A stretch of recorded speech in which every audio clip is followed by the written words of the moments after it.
ಕಾಂಗ್ರೆಸ್ನಲ್ಲಿ ಸದ್ಯ ವಿಧಾನ ಪರಿಷತ್ ಸ್ಥಾನಕ್ಕಾಗಿ ಪೈಪೋಟಿ ನಡೀತಾ ಇದೆ. ಈಗಾಗಲೇ ಸಿಎಂ ಡಿಸಿಎಂ ಮೇಲೆ ಒತ್ತಡ ಹೆಚ್ಚಾಗ್ತಾ ಇದೆ.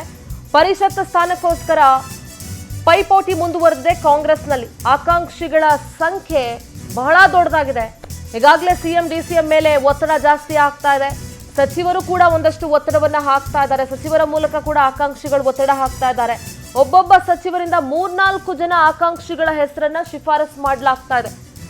ಇರೋದು 7 ಸ್ಥಾನಗಳು, ಆದ್ರೆ 100ಕ್ಕೂ ಹೆಚ್ಚು ಜನರು ಲಾಭಿ ಮಾಡ್ತಾ ಇದ್ದಾರೆ. ಅದಕ್ಕೆ ಮಾಜಿ ಶಾಸಕರು, ಕಾರ್ಯಕರ್ತರು ಕೂಡ ಒತ್ತಡ ಹಾಕ್ತಾ ಇದ್ದಾರೆ. ನಮಗ್ ಕೊಡಿ ಅಂತ. ಪ್ರತಿನಿತ್ಯ ಸಿಎಂ ಹಾಗೂ ಡಿಸಿಎಂ ಅನ್ನ ಆಕಾಂಕ್ಷಿಗಳು ಭೇಟಿ ಆಗ್ತಾನೆ ಇದ್ದಾರೆ. ದೆಹಲಿಯಲ್ಲೇ ಫೈನಲ್ ಆಗಲಿದೆ ಕೈ ಅಭ್ಯರ್ಥಿಗಳ ಪಟ್ಟಿ. ಅದು ಇಲ್ಲಿ ಯಾವುದು ಕೂಡ ಫೈನಲ್ ಆಗೋದಿಲ್ಲ. ಇವತ್ತು ಸಿಎಂ ಡಿಸಿಎಂ ಮತ್ತೊಂದು ಸುತ್ತಿನ ಮಾತುಕತೆಯನ್ನ ನಡೆಸ್ತಾರೆ. ನಾಳೆ ದೆಹಲಿಗೆ ಸಿದ್ದರಾಮಯ್ಯ ಹಾಗೆ ಡಿ ಕೆ ಶಿವಕುಮಾರ್ ಇಬ್ರು ಕೂಡ ಹೋಗ್ತಾರೆ. ಅಲ್ಲಿ ಎಲ್ಲವೂ ಕೂಡ ಫೈನಲ್ ಆಗುತ್ತೆ.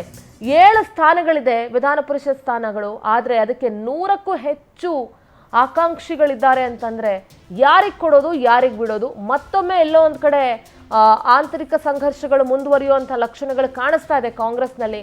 ಸೊ 2 ದಿನ ಮೇಲ್ಮನೆ ಕಾಂಗ್ರೆಸ್ ಅಭ್ಯರ್ಥಿಗಳು ಇನ್ನು 2 ದಿನದಲ್ಲಿ ಫೈನಲ್ ಆಗ್ತಾರೆ ಯಾರ್ಯಾರು ಏನು ಅಂತ ಹೇಳಿ. ಸೊ ಅಭ್ಯರ್ಥಿಗಳ ಆಯ್ಕೆಗೆ ಕಾಂಗ್ರೆಸ್ ನಾಯಕರು ಕೂಡ ಕಸರತ್ತು ನಡೆಸ್ತಾ ಇದ್ದಾರೆ. ಸುರ್ಜೇವಾಲಾ ಬೆಂಗಳೂರು ಪ್ರವಾಸ ಕೊನೆ ಕ್ಷಣದಲ್ಲಿ ಕ್ಯಾನ್ಸಲ್ ಆಗಿದೆ. ಪಟ್ಟಿಯೊಂದಿಗೆ ದೆಹಲಿಗೆ ಸಿಎಂ ಹಾಗೂ ಡಿಸಿಎಂ ಇಬ್ರು ಕೂಡ ಹೋಗ್ತಾ ಇದ್ದಾರೆ. ಅವ್ರು ಬರೋದು ಕ್ಯಾನ್ಸಲ್ ಆಯ್ತು. ಸೊ ಇಲ್ಲಿಂದ ಇವರಿಬ್ರು ಹೋಗ್ತಾ ಇದ್ದಾರೆ. ಇನ್ನೇನು 2 ದಿನಗಳಲ್ಲಿ ಮೇಲ್ಮನೆ ಕಾಂಗ್ರೆಸ್ ಅಭ್ಯರ್ಥಿಗಳು ಯಾರು ಅನ್ನೋದು ಫೈನಲ್ ಆಗುತ್ತೆ.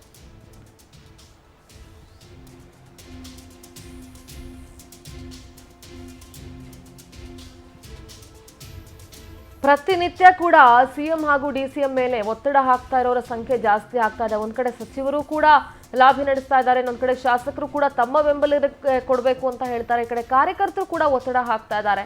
ಈಗ ಬೇರೆ ಬೇರೆ ವಿಚಾರದಲ್ಲಿ ಟಿಕೆಟ್ ವಂಚಿತರು ಕೂಡ ಇಲ್ಲಾದ್ರೂ ಸಿಗ್ಲಿ ಅಂತ ಟ್ರೈ ಮಾಡ್ತಾ ಇದ್ದಾರೆ. ಸೊ ಹೀಗಾಗಿ ಇದು ಕೂಡ ಈ ಟಿಕೆಟ್ ಹಂಚಿಕೆ ಕೂಡ ಕಗ್ಗಂಟಾಗಿದೆ. ಸೊ ಯಾರಿಗೆ ಸ್ಥಾನ ಸಿಗುತ್ತೆ, ಅಭ್ಯರ್ಥಿಗಳು ಯಾರು ಅನ್ನೋದು ಗೊತ್ತಾಗಬೇಕಂದ್ರೆ ಇನ್ನೂ ಒಂದು 2-3 ದಿನಗಳಲ್ಲಿ ದೆಹಲಿಗೆ ಸಿಎಂ ಹಾಗೂ ಡಿಸಿಎಂ ಹೋಗಿ ಬಂದ ನಂತರ ಫೈನಲ್ ಆಗುತ್ತೆ.